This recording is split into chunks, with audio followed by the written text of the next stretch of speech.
मित्रों नमस्कार। विगत कुछ दिनों से जिला पंचायत चमोली में जिला पंचायत के उपाध्यक्ष द्वारा जिला पंचायत के अध्यक्ष पर गंभीर आरोप लगाए जा रहे हैं। इन गतिविधियों को देख करके जनपद चमोली उत्तराखंड देवभूमि की एक महत्वपूर्ण जिला पंचायत सबसे शीर्ष संस्था है। इसकी गरिमा का ख्याल रखना, जिले में विकास कार्य अच्छे हों, इस चिंता से हमारे समर्थित जितने भी भारतीय जनता पार्टी की जिला पंचायत के सम्मानित सदस्य हैं, उन्होंने मुझे अवगत कराया कि जिला पंचायत चमोली के संचालन में जिला पंचायत अध्यक्षा के पति द्वारा अनावश्यक रूप से हस्तक्षेप किया जाता है। सारे जिला पंचायत के अधिकारी कर्मचारियों को डरा धमका करके अपने निवास में बुलाया जाता है और उनके अनुरूप ही कार्य किया जाता है। और उन्होंने मुझे ये भी अवगत कराया कि पूर्व में नंदा राज जात के टेंडरों की प्रक्रिया में हुई बड़ी घोर अनियमितता के आरोप पूर्व में इन्हीं जिला पंचायत अध्यक्ष पर साबित हुए थे और बड़ी पहुंच, ऊंची पहुंच के कारण वो जो है अभी तक दोषी साबित होने के बाद भी दंडित नहीं हुए। हमारे सभी सदस्यों ने मुझे यह भी अवगत कराया कि जिला पंचायत द्वारा अनेकों स्थानों पर पूर्व में बनाए गए क्षेत्र पंचायत प्रधान या पूर्व के जिला पंचायत सदस्यों द्वारा बनाए गए स्वागत गेटों पर बाहर से टाइल का आवरण लगाया जा रहा है, उनका सौंदर्यीकरण कराया जा रहा है और पूर्व में कराए गए जिस व्यक्ति द्वारा, जिस जनप्रतिनिधि द्वारा वो गेट बनाया गया हो, उसकी प्लेट को हटा दिया जा रहा है, दबा दिया जा रहा है। और वर्तमान समय में उन गेटों की लागत क्या है, किस मद से वो तैयार हो रहे हैं, कितनी लागत से वो बन रहे हैं, ये अंकित नहीं है।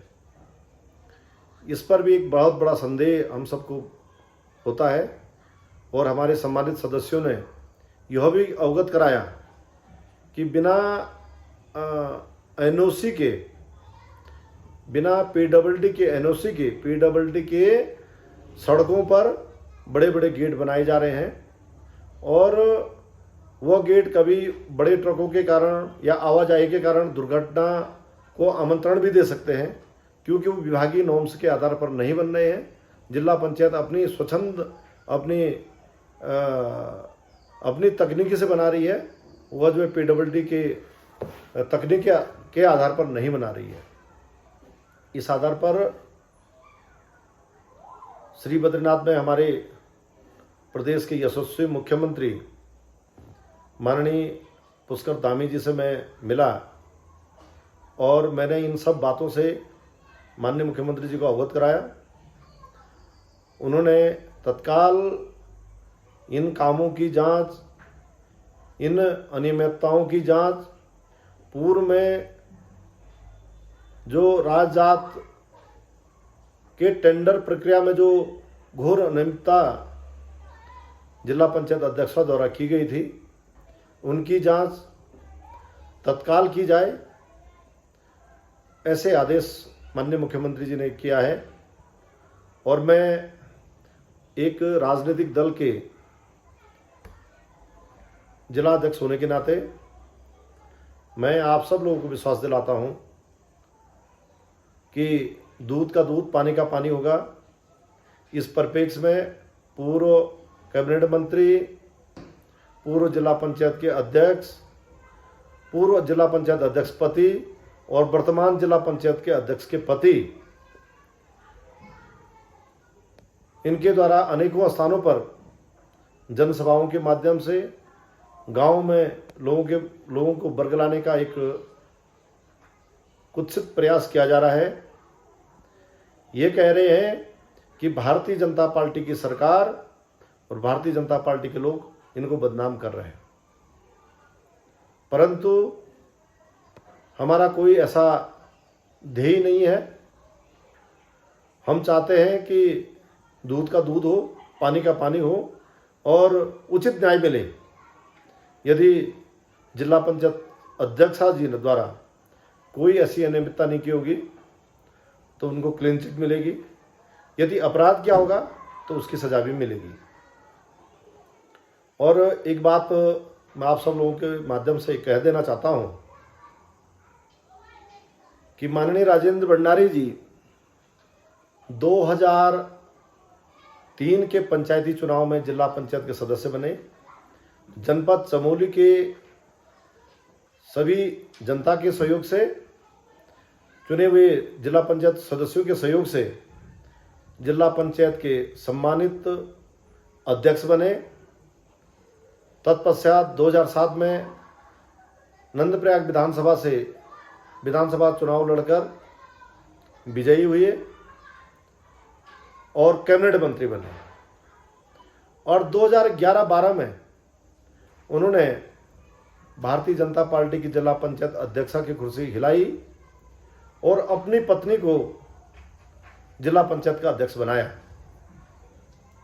उसके पश्चात फिर 2012 में उन्होंने बद्रीनाथ विधानसभा से चुनाव लड़ा और कांग्रेस के टिकट पर विजयी हुई। फिर कैबिनेट मंत्री बने। फिर वर्तमान समय में उनकी पत्नी अभी जिला पंचायत की सम्मानित जिला पंचायत अध्यक्षा है। मैं इस बात को इसलिए कह रहा हूँ, मैं सबसे दूरस्थ क्षेत्र पाणा ईरानी का रहने वाला हूँ और जब हम अपने गांव से पढ़ने के लिए जाते थे, हम छिनका में मैंने इंटरमीडिएट किया। हम छिनका से पाणा ईरानी तक जब छुट्टियां होती तो पैदल जाते थे। फिर धीरे धीरे निजमुला तक सड़क गई, फिर निजमुला से 32 किलोमीटर पैदल जाते थे। और तब आप इस जिले के सम्मानित जिला पंचायत के अध्यक्ष थे और जो निजमुला से गौड़ा, दुर्मी, पगना होते हुए पाणा, ईरानी, झींझी के लिए जो रास्ते जाते हैं वो सब जिला पंचायत की सड़कें हैं, पैदल रास्ते हैं। और उन रास्तों का निर्माण करना, उन रास्तों का सुधारीकरण करना, उन रास्तों को ठीक करना किसका काम? जिला पंचायत के अध्यक्ष का काम, जिला पंचायत का काम। मैं प्रधान भी बना। 2 बार मैंने 2003 से 8 के कार्यकाल में सम्मानित जिला पंचायत अध्यक्ष जी को अपने गांव में आमंत्रण किया और उस रास्ते के बारे में बताया उनको कि भाई साहब हमारे रास्ते खराब हैं, पैदल रास्ते हैं, इससे हमारे घोड़े खच्चर जाते हैं, हमारे बुजुर्ग जाते हैं, बीमार लोग जाते हैं, आप इनके सुधारीकरण के लिए पैसा दो। और मैंने बोला कि जब हमारे आलू, चौलाए, राजमा, हमारी जो कैश क्रॉप है उसको हम ले जाते हैं, खच्चरों में ले जाते हैं, तो हमें ले जाने में दिक्कत होती है। हमारे रास्ते चट्टानी रास्ते हैं, हम बड़ी दिक्कत में हैं। मैं इस आपके लोगों के माध्यम से बता देना चाहता हूं, आज दिन तक बड़े दाव के साथ कह सकता हूं कि पगना बगड़ से हो, चाहे गौड़ा बगड़ से हो, चाहे निजमुला से हो, पाणा के लिए, ईरानी के लिए, झींझी के लिए पैदल रास्ते के लिए उन्होंने 1 रुपया आज दिन तक नहीं दिया। तो हमारे पास, हम पहले से ही हमारी एक प्रवृत्ति है, हम पहले 32 किलोमीटर में श्रमदान करते थे पूरे गांव वाले, ताकि हमारे आलू, चौलाए, राजमा उचित सड़क तक पहुंच सके, हमारे खच्चर पहुंच सके, हमारे आजीविका की जो है खाने भोजन का सामान हमारे घर तक पहुंच सके, और हमारे जो बीमार हैं, जो आने जाने वाले लोग हैं, उनके लिए दिक्कत ना हो, हम श्रमदान करते थे। ये समय भी 2-3 दिनों की बारिश हुई, मेरे गांव से फ़ोन आया। गांव वालों ने कहा कि अध्यक्ष जी हमारे गांव का रास्ता यहाँ पर बंद हो गया है। मैंने कहा दैवीय आपदा से एस्टिमेट बनेगा, एस्टिमेट सैंक्शन होगा, पैसा निर्गत होगा, टेंडर लगेगा, 1 महीना लग जाएगा, 15 दिन लग जाएगा, तब तक हम क्या करेंगे? तो मैंने उनको बोला जैसे हम पहले श्रमदान करते थे, करते आए हैं, आप आवाजाही के लिए श्रमदान करो। उसके बाद प्रधान जी या अन्य जो संस्था है, हमारी जिला पंचायत की संस्था है, वो उसको एस्टिमेट बनाएंगे, उसमें सरकार पैसा देगी और वो निर्माण होगा। और बड़े हास्यास्पद ढंग से मैं कह देना चाहता हूँ, लगभग 20-25 दिन पहले या 30 दिन पहले माननीय पूर्व कैबिनेट मंत्री जी पाणा ईरानी के भ्रमण में गए। 5 साल तक उनको याद नहीं आई पाणा ईरानी की जनता की। जब वो कैबिनेट मंत्री थे तब याद नहीं आई, हेलीकॉप्टर से गए, 1 बार नहीं 2 बार कैबिनेट मंत्री रहे। और 2003 से लेकर के आज 2022 होने वाला है, आप सत्ता में रहे, आप ऐसी सबसे बड़ी कुर्सी में रहे। जिला पंचायत की कुर्सी राज्य मंत्री की कुर्सी होती है और जिले की सबसे बड़ी सर्वोच्च संस्था है, इसके मालिक रहे आप। और उसके बावजूद आपने ऐसे दूर दराज क्षेत्रों का दौरा नहीं किया, उनके दुख दर्द को नहीं सुना, वो रास्ता आपने सुधारे नहीं, वहां की सड़क की चिंता नहीं की आपने। आज कह रहे हैं आप कि वहां की जिला अध्यक्ष जी हैं, जिला अध्यक्ष जी को रास्ता बनाना चाहिए था, वहां के लोग जो है श्रमदान कर रहे हैं।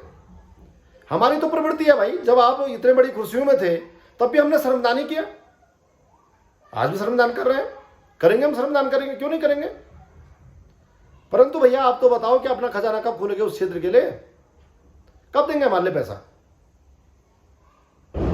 इस तरीके से बरगला करके गांव के लोगों को झुठला करके ऐसा करके आपको वोट ही लेना है, 5 साल में 1 दिन जाना है और जनता को बेवकूफ बना देना है। जो सच्चे लोग हैं, जो अच्छे लोग हैं, जो काम करने वाले लोग हैं, उनको नकारना है।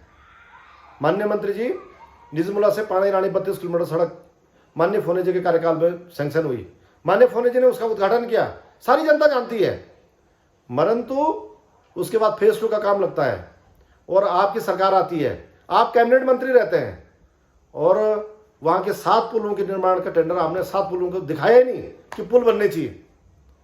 और जब हमारी सरकार आई, हमें पता चला, हमने कहा भाई पुल क्यों नहीं बना रहे, कि साहब सरकार ने पैसा ही नहीं दिया, सरकार ने दिशा निर्देश ही नहीं दिए, वित्तीय स्वीकृति नहीं दी। फिर हमने फाइल बनाई, फिर हमने उन फाइलों को आगे चलाया, अब जा करके वो पुल मिले हैं, अब टेंडर लगे हुए हैं और टेंडर लग करके जो उन पर काम चल रहा है। तो बताइए दोष किसका है। आप कैबिनेट मंत्री होते हुए आप झूठ बोल सकते हैं, आप जिला पंचायत अध्यक्ष होते हुए झूठ बोल सकते हैं, तो आपका विश्वास हम कैसे करेंगे, हम कैसे समझ सकते हैं। मैं इसलिए इस बात को इसलिए आज आप लोगों के, सब लोगों के सामने रखना चाहता हूं कि इस तरीके से घड़ियाली आंसू चुनाव के दौरान गांव गांव जाना, घर घर जाना और हर चीज में राजनीति करना, ये अच्छे संकेत नहीं है।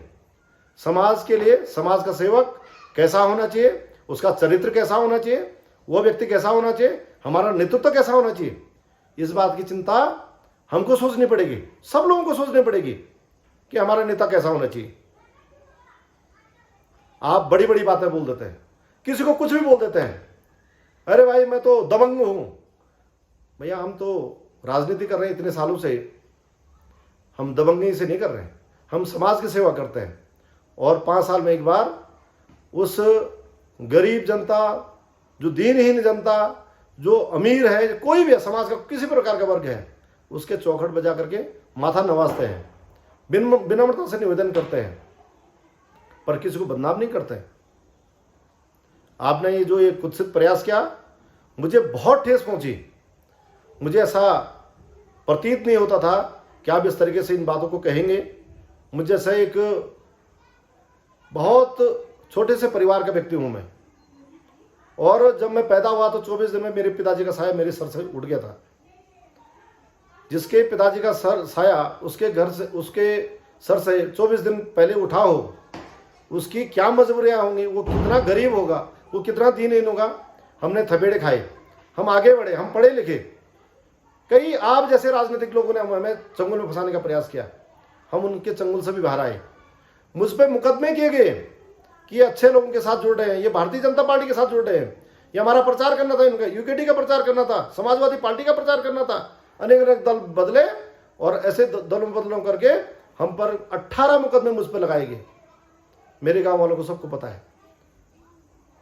और मैं हाई कोर्ट, एक मामले में सुप्रीम कोर्ट गया, मगर मैं न्याय प्रणाली का तहे दिल से आभार व्यक्त करता हूं कि इस दुनिया में आज भी भगवान है, इस दुनिया में आज भी सच्चाई है और सच्चाई की हमेशा जीत होती है। मित्रों, मेरे पर आंच नहीं आई, किसी ने मेरे स्किन को टच नहीं किया और 18 मुकदमों में मैं बरी हुआ और मेरी जीत हुई। तो इसलिए सब्र करता हूं, धैर्य रखता हूं। कठिनाई जरूर होती है। लोग मुझे कहते हैं कि रघुवीर तू धैर्य मत छोड़ना, और मैंने धैर्य कभी नहीं छोड़ा। मैंने गलत का साथ कभी नहीं दिया, अन्याय का साथ कभी नहीं दिया, झूठ का साथ कभी नहीं दिया। इसलिए हम खड़े हैं और वो लोग रहे ही नहीं गए इस दुनिया में। जिन्होंने हमें इतना परेशान किया वो लोग आज दुनिया में नहीं है। इसलिए मैं सब लोगों से कहना चाहता हूं कि हमारा नेतृत्व कैसा हो, हमारा समाज को सुधारने वाला नेता कैसा हो, ऐसे बरगलाने वाले लोग हों, ऐसे समाज को गुमराह करने वाले लोग हों, ऐसे लोग हों कि सिर्फ मैं और मेरी पत्नी हो, मेरा परिवार हो। धन्य है उस पोखरी की जनता कि जो सलना वार्ड पर आज तक भी कोई नया नेतृत्व नहीं दे पाई। एक परिवार को ढो रही है विगत 20 सालों से और पता नहीं आगे कब तक ढोती रहेगी। आपने नेतृत्व डेवलप नहीं किया, अपने आगे नेतृत्व बढ़ने ही नहीं दिया। कोई आगे नहीं आना चाहिए समाज में, सिर्फ मैं रहूं और मेरे सिवा कोई न रहे। और कब तक? 22 साल आपने इतना बड़ा राज कर दिया इस जिले पर, और आगे आप किस तरीके से क्या राजनीति करना चाह रहे हैं, समाज को क्या दिखाना चाह रहे हैं, समाज के लिए क्या बोलना चाह रहे हैं, समाज को कौन सी दिशा दिखाना चाह रहे हैं। हम नौजवान, हमारे नई पीढ़ी, हमारे नया समाज, हमारा जो समाज है वो जानना चाहता है। और विकास की बात कहेंगे तो मैं तो इस वीडियो के माध्यम से आप लोगों को कह देना चाहता हूं कि माननीय भंडारी जी बीच चौराहे पर कभी भी मंडप लगाएं, ये डिबेट हो, और मैं डिबेट करने को तैयार हूं कि हमारी भारतीय जनता पार्टी की सरकार ने क्या किया और आपने इतने 20-22 सालों में इतनी बड़ी कुर्सी पर रहकर के क्या किया। एक एक चीज का हिसाब देने वाला हूं मैं। परंतु इस तरीके से ठेस पहुंचा करके, किसी की भावना को बरगला करके, हमारे सीधे बोले लोगों को बलगराने का प्रयास प्लीज आप न करें। यदि आप ऐसा करेंगे तो हम भी उसका जवाब उसी तौर से देंगे जिस तरीके से आप पेश कर रहे हैं। मुझे बड़ी पीड़ा हुई कि मैं जब आपसे मिलता था तो मैं आपको प्रणाम करता था, पर अब मन नहीं करता है, बिल्कुल नहीं करता है। इसलिए मेरा अनुरोध है जनपद चमोली की सप्रांत जनता से, हम गुमराह होना बंद करें, हम लोगों की ठगी बदमाशी से बंद करें। और एक बात और बताऊं मैं आपको, मेरे गांव में जाकर के, मेरे क्षेत्र में जाके कहते हैं तुम्हारी बड़ी बड़ी मकान है। मेरी बड़ी मकान है, मैं मना नहीं कर रहा हूं, पर मित्रों 1992 से मैं ठेकेदारी करता हूं, आज भी ठेकेदारी कर रहा हूं। मेरा आयकर रिटर्न कितना है, मेरा सेल टैक्स रिटर्न पहले कितना रहा और आज मेरा जीएसटी रिटर्न कितना है, मेरा इनकम टैक्स रिटर्न कितना है, वो सब दिखता है, वो ऑनलाइन है, वो सबके लिए है। और क्या गरीब को अमीर बनने का हक नहीं है? क्या गरीब अमीर नहीं बन सकता है? उसको गरीबी में रहना चाहिए। और हम यदि थोड़ा सा 2 रुपया कमा करके, मेहनत करके, रात दिन पत्थर फोड़ करके हमने 2 रुपया कमा दिया तो आपको खराबी लग गई, आपको परेशानी हो रही है, आप चाहते हैं कि हम उसी हाल में जिए रहे, कोई आगे नहीं बढ़े, सिर्फ तुम्हारा परिवार बढ़े। और तुमने क्या दिखाया समाज को?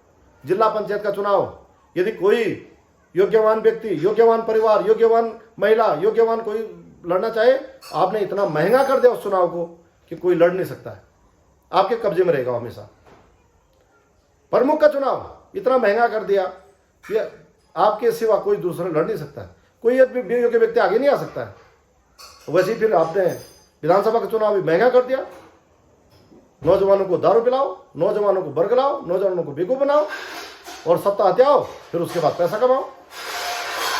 इसलिए आज मुझे कहने के लिए बहुत कुछ है, आज ज़्यादा नहीं कह रहा हूँ, इतना ही कहूँगा कि जो जांच जिला पंचायत में हो रही है, भगवान बद्री विशाल जिस प्रकार से आज तक मेरे सामने दूध का दूध पानी का पानी होता रहा है, इस समय भी दूध का दूध पानी का पानी होगा। इन्हीं शब्दों के साथ सबका आभार, धन्यवाद। जय बद्री विशाल।